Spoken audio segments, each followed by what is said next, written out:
What is going on, guys? Rogue TCG here, bringing the Yu-Gi-Oh! TCG deck profile. Now, this is one that I'm bringing to you today because something new came out in Master Duel somewhat recently, and that is my very good friend, the Friendsmith. So, the Friendsmith has come to Master Duel, and with that, the meta has shifted. By far, the best deck that you could be playing is Snake Eye Azamina Fiendsmith. However, here we are playing something else. Something that does something differently and is playing a much different game plan as that deck is, which is just jam as many hand traps as you possibly can, as many one-card starters as you possibly can, and just watch your opponents scoop in front of you because they don't want to watch you do your long-ass combo. So, here is Musket Fiendsmith. Musket Fiendsmith was a deck that was somewhat popular when Fiendsmith first came out in TCG before they banned this card right here, being Fiendsmith's Lacrima, which is one of the best cards for the Musket game plan, even if you aren't playing the Fiendsmith in your deck. Even if you aren't playing the Fiendsmith, you would still play Fiendsmith Lacrima plus a copy of Tract or 3 copies of Tract, because Tract is reinforcement of the army for the deck. It adds any light fiend from your deck to your hand, and all the muskets in the deck are light fiends.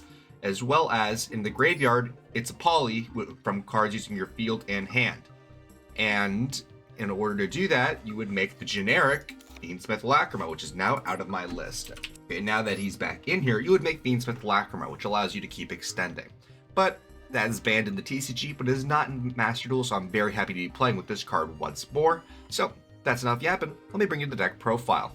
Starting off with nothing, because Master Duel's sorting system sucks dick and balls. Stop sorting by level. That makes absolutely no sense. Let me sort my own goddamn deck. Anyway, let's start with the way Master Duel wants me to do the deck.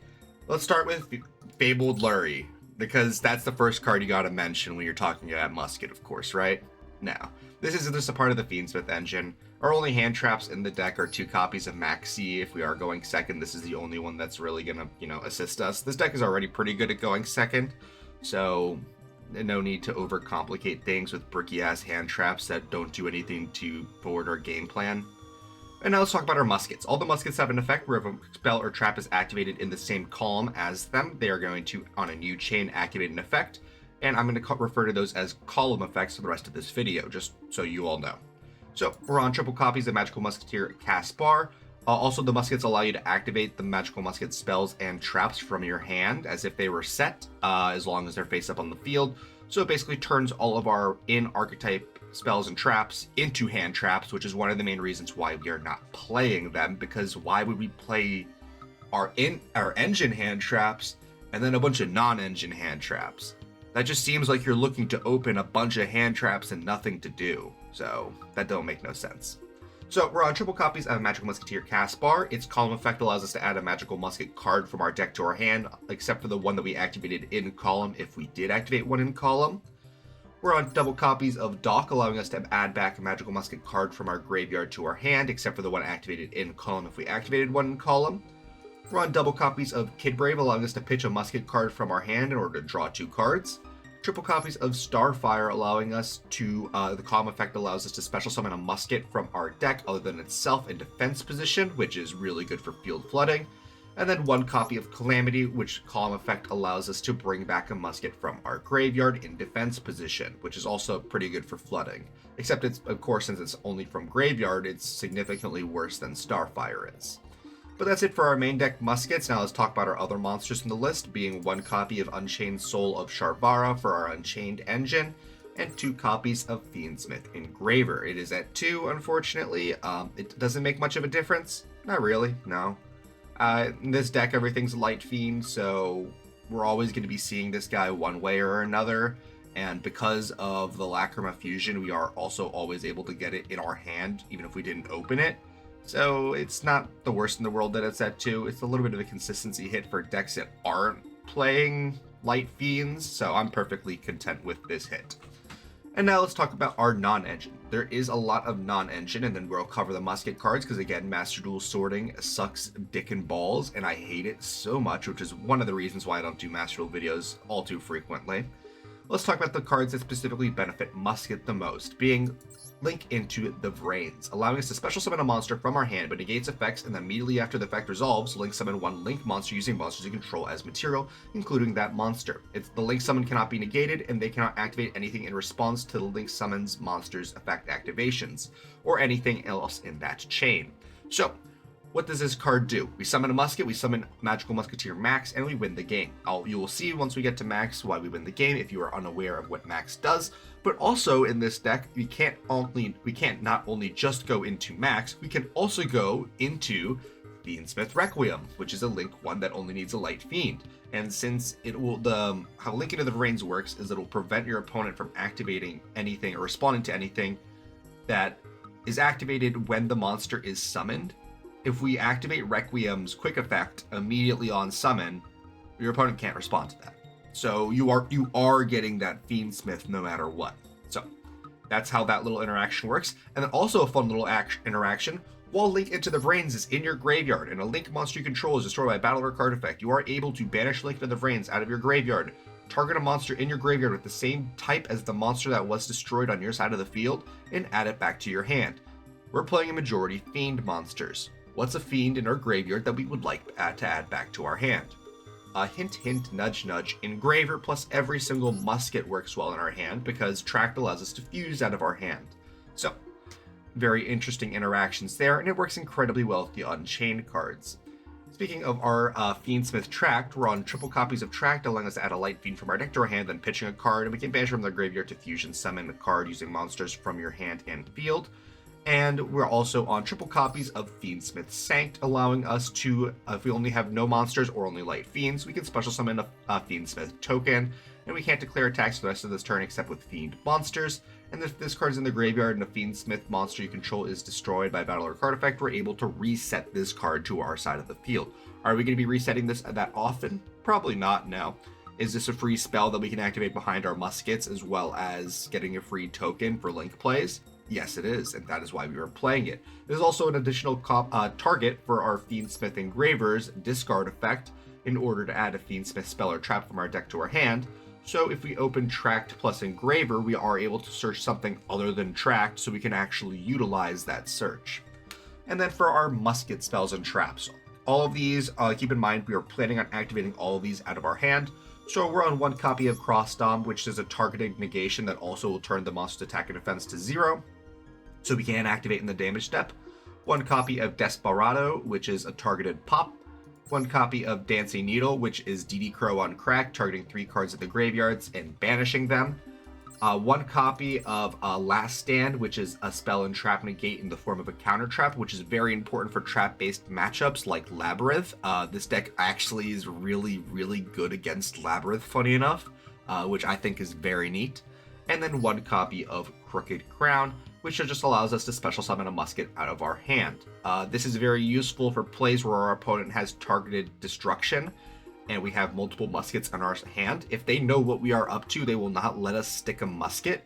But once we stick a Musket, even for a millisecond, if they chain a targeted pop, we can chain Crooked Crown out of our hand to stick that on the board and use Crooked Crown to special summon another Musket after their chain resolves.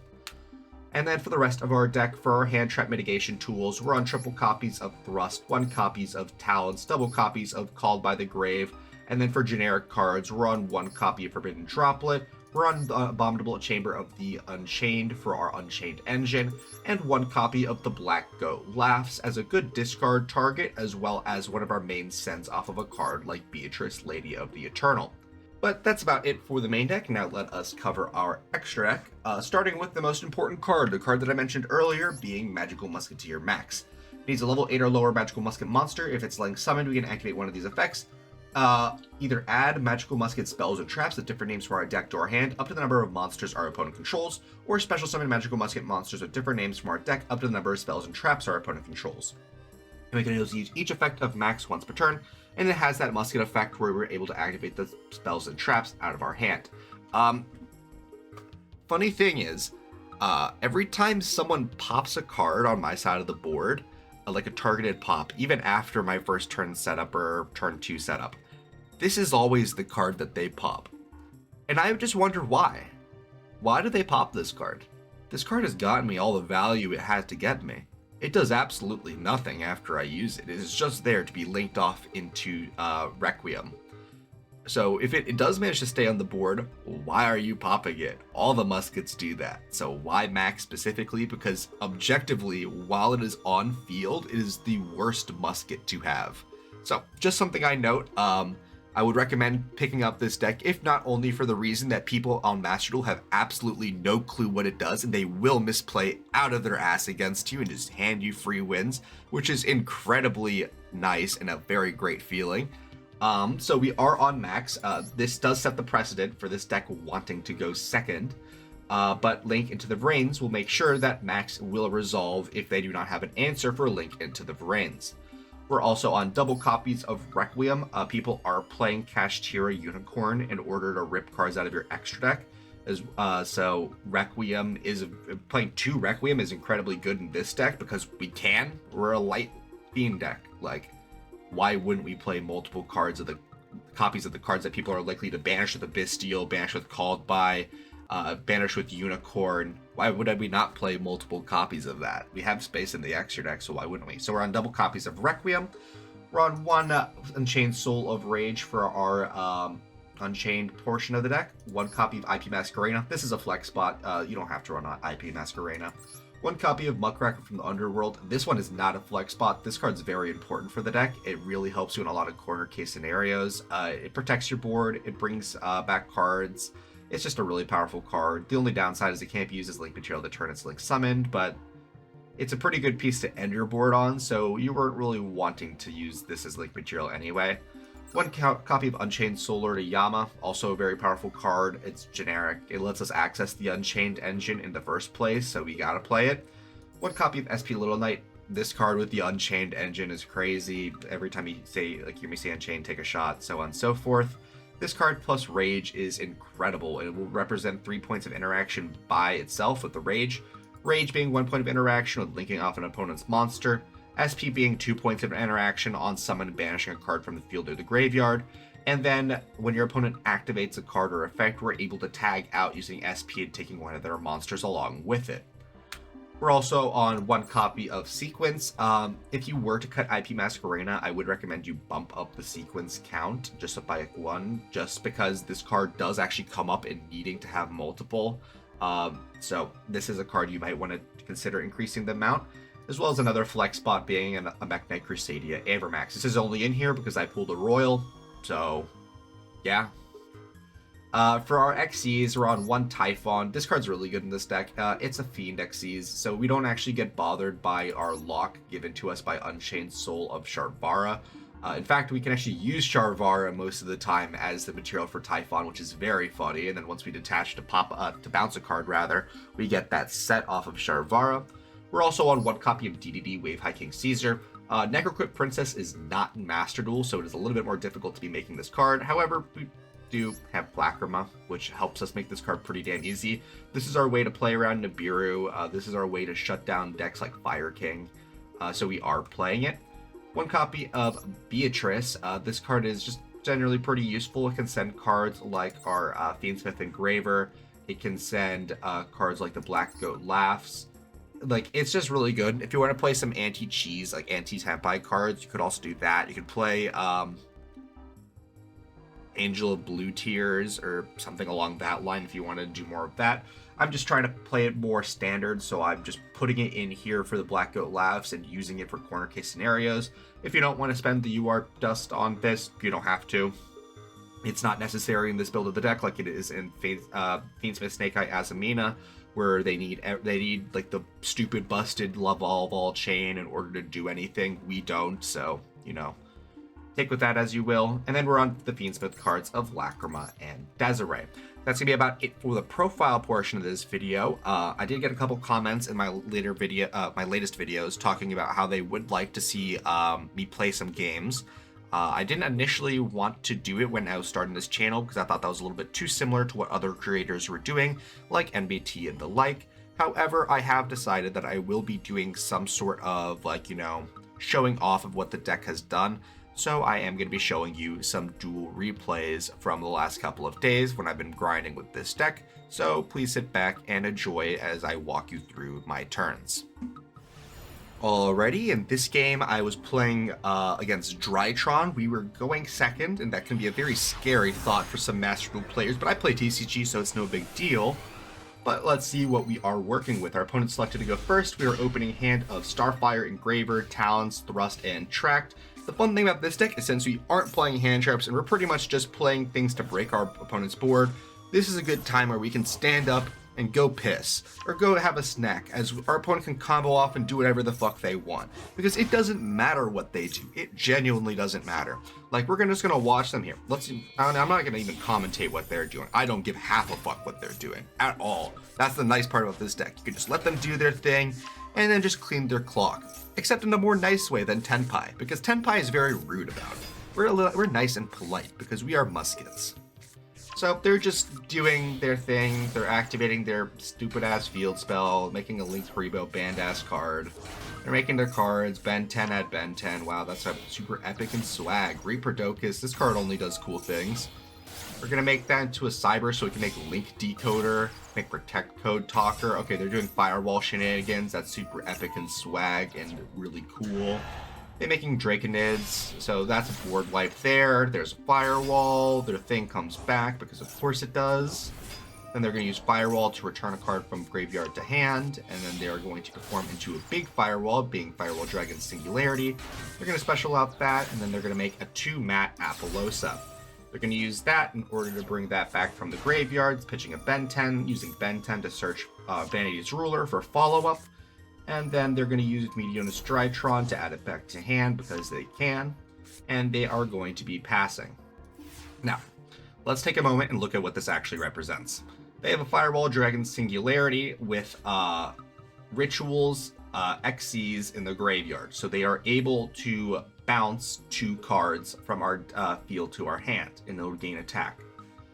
They have a Draconids, which can, during our opponent's turn, banish monsters from their graveyard with combined attack equals exactly 2,000 or 4,000, and bounce that many cards from our field to our hand. Or, sorry, send that many cards from our field to the graveyard. And then they have a 2-material Apollousa, and any amount of hand traps that can be located in the hand.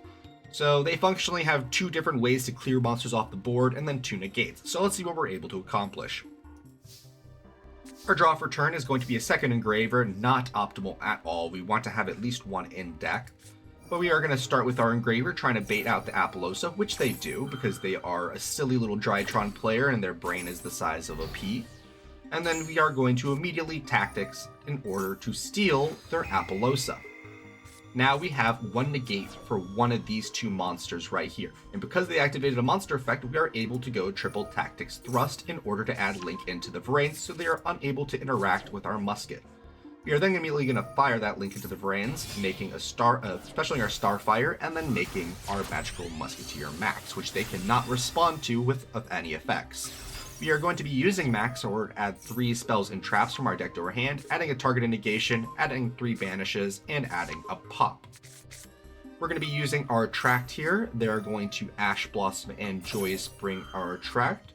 We are going to Desperado, targeting their Singularity. They're going to go Singularity in order to return our monsters to the hand. We're going to go Apollousa to negate that. They're going to go Draconids in order to send our field to our graveyard, and you see how we set this up where we didn't want to negate the Ash Blossom, but we wanted to prompt them into using their interaction points, because we had more interaction points to stop their interaction points. We don't care about the Tract resolving, we just care about clearing the board right now. So they're going to be banishing 2, they're going to be targeting those to send them to the graveyard, and then we're going to negate their Draconids and put it to 0, allowing for a nice easy OTK. So that's at 0. Our Apollousa is going to negate their Singularity, and then our Desperado is going to pop that Singularity, so they can't get any specials off of it. They're going to negate our Tract, and that's completely fine, because we can use Tract to Fusion Summon. Now here comes our Lacrima. And then our Lacrima effect is going to be activating, special summoning our Starfire back from the graveyard. They're going to go Fafnir to lower our monster's level. Oh no, I can't make DDD, Wave High King, Caesar, or Beatrice. No, what am I going to do? And then we're going to save our last spell and trap to banish 3 of their Drytron names from their graveyard so they don't have any follow-up. We're going to use our Starfire to special summon a Caspar that can get us a Search Later from our deck, and then we're going to link off using Appaloosa into a Sequence, because only one of the monsters needs to be a Light Fiend for Sequence's Link Summon. We're going to link these two monsters off in order to make Unchained Soul Lord of Yama, and then we are going to go Yama Effect. The reason we did that is because we need more Light Fiends in our graveyard. Then we're going to go Engraver, put back Lacrima, and then we are going to special summon said Engraver. Then we're going to link those two off to make Rage. And here's that play that I was mentioning earlier of Link into the Brains plus the Unchains. We are going to be going Unchained Soul of Sharvara, target our Rage to pop it, special summon Sharvara. Rage is going to trigger to add a Light Fiend from our graveyard to our hand. Our Yama is going to trigger to special summon a Fiend from our graveyard, and our Link into the Brains is going to trigger to add another Fiend from our graveyard back to our hand.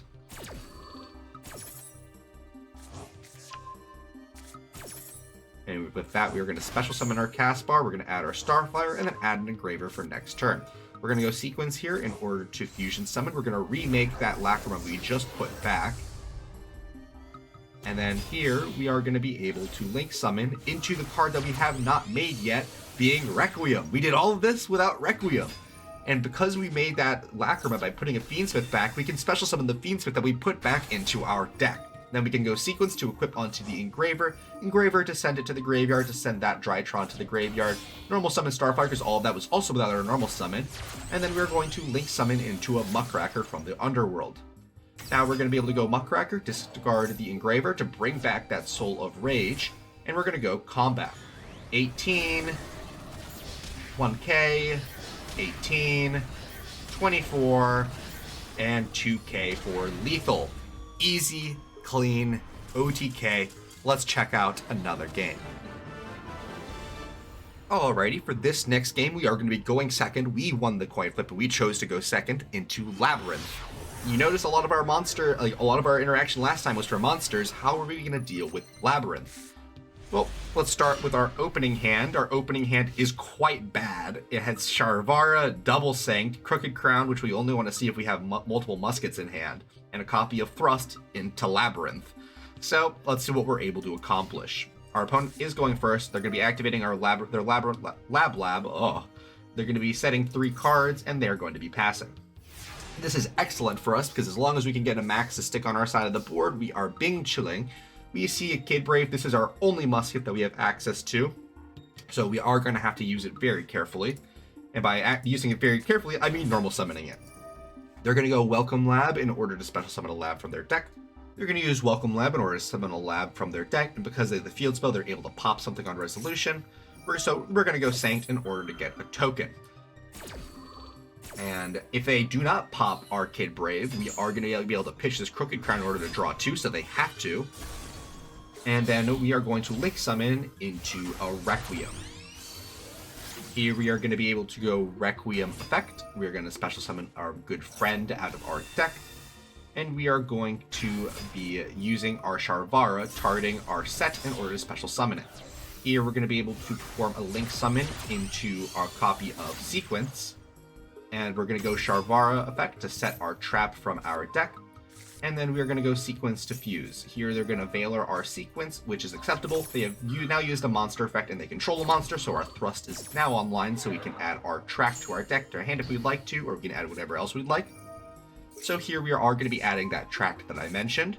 Then we are going to be activating that track. Here I believe we are grabbing Fabled Lurie, and we're going to discard that Lurie. We're going to go Lurie Effect in order to special summon it from our graveyard to our side of the field.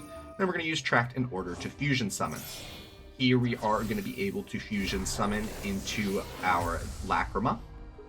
Our Lacrima effect is going to activate. Here we are trying to bring back our Musket still. They're going to Imperm our Lacrima. That is completely fine. And they're going to reset with the Silver Castle, which is also fine. Here they're setting another Welcome Lab. And the Imperm is going to resolve. And our Lacrima is going to be negated. Here we're going to go our Engraver effect, put back Lurie in order to special out the Engraver. And then we are going to perform a Link Summon. Here we're going to be able to bring back, to summon our Muckracker from the Underworld in order to keep trying to bring back that Kid Brave. That Kid Brave is coming out. We're going Muckracker, Pitch, Trap in order to bring out Kid Brave, and guess what? It's max time. Now, All that our opponent has tried to do is try to stop this max from resolving, and this max is still going to resolve for 3, special summoning 3 muskets from our deck, one of which in the column that when they set their welcome lab in. So if they want to activate their welcome lab, they have to give me a search with my musket unless they pop the musket with their field spell. Except I have now equipped our sequence to our musket so it cannot be targeted. So that might be a little bit more difficult for them to have to deal with. So we are just going to pass it back to them because we're a little bit out of gas right now. But even with all the interaction they were able to put against us, they can't kill us. So they're going to activate their welcome lab in main 1, and then they're going to chain their lady lab in order to set a big welcome. And then at point of resolution, they're also summoning that, and they're popping the max. I don't know what's with people popping the max, but they pop the max. So we're going to go Caspar in order to search as Chain Link 3. And here is where the game is starting to change because we have our last stand. Labyrinth doesn't have a counter trap. We do.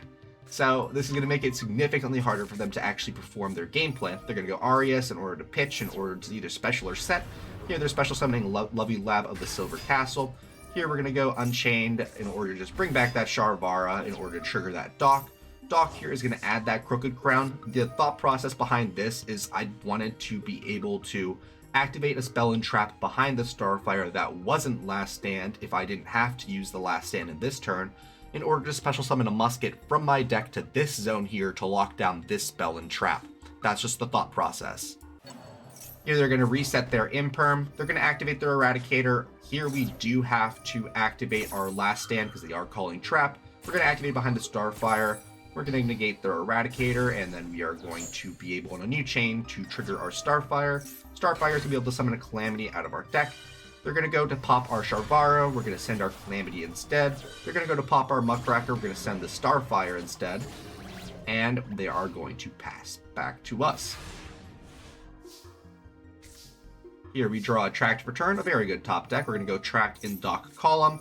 They're going to go Big Welcome. That's completely fine because our Dock is going to immediately be adding back our Last Stand to keep us being able to interact with our opponent's traps. We're going to activate in chain our Crooked Crown in order to get a search off Caspar. Since we did respond to a welcome, like a Labyrinth card, their Arias is going to trigger. Then they're going to activate their welcome lab because we activated something in column of Caspar, so it's safe now to activate it there. And then they're going to activate their Lady Lab as Chain Link 6. They're going to set a Compulse from their deck to their side of the field. A strange choice, but that's fine. Here they're going to summon another Lady Lab. They're going to try and pop the Sharvara. We're going to protect the Sharvara with Muckracker. And they're going to bring back the Arias. The Crooked Crown's going to resolve. Their card's going to resolve, bring back Lovely Lab. And then our Tract is going to be resolving last. Adding the Lurie right back to our hand because we put it back last turn, and then discarding it once more. Lurie's going to trigger again, and then so is our Caspar. And then so is our Dock. And here they have to negate the Dock with the Imperm, or else their Imperm is never going to resolve for the rest of the game. Their Lovely Lab is going to be popping a card. That's fine. Here they're going to be popping our Sharvara. For some reason, I don't know why. We're going to add back the Last Stand. I'm going to add a card with Caspar being Dancing Needle. And then this is one of the ways we're able to consistently win games against decks that we shouldn't really be able to win against. Dancing Needle. Because of Dock and the way it interacts with Caspar, we are able to infinitely repeat the Dancing Needle every single turn. So every turn we're able to banish 3 cards from our opponent's graveyard. Now against a deck like Labyrinth, that's a death sentence. They need their graveyard cards in order to keep recurring all their resources, or else they just completely run out of gas. And this is the way the deck is able to basically shut those decks out of the game. So we're going to be able to special summon that Lurie because it is a mandatory. They're going to go Arias in order to special summon that Ariana right back out of their hand in order to search Coup Clock, so they can activate one of those spells and traps immediately. We're going to go Engraver in order to put back that Max so we can do Max again. They're going to go Coup Clock in order to activate one of their spells and traps this turn. And they're going to be able to do that. We're going to get our Engraver out. And then we're going to be able to go Dancing Needle. Target Coup Clock, target Arias, target Big Welcome. The 3 cards that I do not want to be coming back this game. We're going to go Link 1 into Caspar since we did just put back the Max, and we're going to be able to go Max Effect once more. And our opponent has seen the writing on the walls and decides to concede. But that is going to be about it for the video. I know this video is going to be a little bit longer than y'all are used to, but I hope you do like the included duels at the end, just showing off what the deck can do. If you did like it, leave some, let me know in the comments if I should keep doing this or if I shouldn't keep doing this. I'll do it for all the videos this week, and I'll gauge what the reception is afterwards and see if I'm going to keep doing it or not. But that's going to be about it for the video. Thank you to my one member. Thank you, Ari. If you want to become a member, stay tuned to the end of the videos where I explain all the benefits you are able to acquire from becoming a member. But you all support me enough just by watching the videos. So thank you all again so much for watching, and I'll be seeing you all later. Bye-bye. Thank you guys so much for watching the video. If you wanted to talk to more Yu-Gi-Oh players like yourself, I would highly recommend checking out our Discord server. Link is going to be in the description, as well as the QR code on screen. We do talk somewhat frequently about Yu-Gi-Oh and the current meta, so I would really enjoy to see you there. As well as we do recently now have channel memberships available on our YouTube channel, where we have 3 different tiers. We have Super Supporter at $2 a month, where you get loyalty badges, emojis, guaranteed comment responses, a shout out at the end of every video, as well as access to the members only Discord channel, where you get early sneak peeks at future videos. There is the Giga Supporter at $5 a month, where you have early access to all new videos about a day or two before they go up, as well as all the previous offers. And for $15 a month, we do have our final tier, which is going to be Femboy Fanatic. You get a guaranteed customized video every single month, as well as 1 hour of my time. Could be for anything you'd like. You want a duel? Absolutely. You want me to help build a deck? Absolutely. You want to play some Helldivers? Sure. I'll do anything for an hour once a month. But supporting does help me out quite a lot, and it does help me produce all of these videos. So thank you guys so much for watching, and I'll be seeing y'all later. Bye-bye.